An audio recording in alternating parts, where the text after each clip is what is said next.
zatlarımızla yola çıktık bismillah. Dağları eriterek yol açtık hasbinallah. Bir tek sana sığındık, yardım et yüce Allah. Hasbinallah.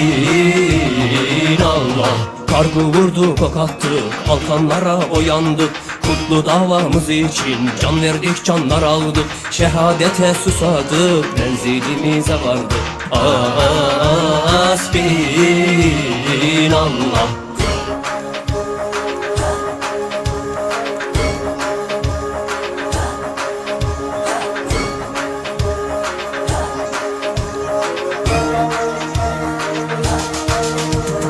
Nice şehitler verdik, 16 devlet kurduk. Adaleti dünyaya dağıtanla biz olduk.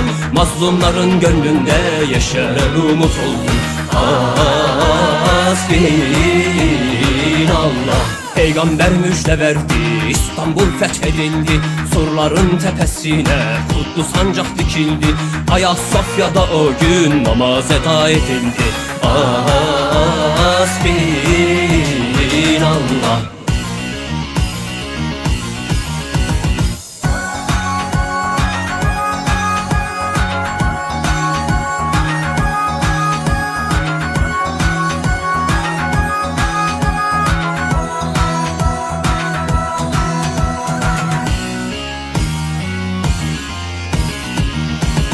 Çıktığımız yollardan dönmeyi düşünmedik.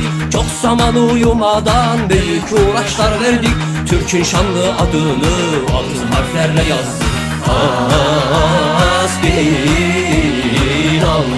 7 düvel bir oldu, Haçlılar ordu kurdu. Kahpe pusular ile Türk'ü arkadan vurdu. Hainlerin kalbini yaradan biliyordu. Hasbinallah. Omuz omuza durduk, düşmanlarla vuruştuk. Toprağın her yerini kanımızla suladık. Allah'ın izniyle büyük bir vatan kurduk. Hasbinallah.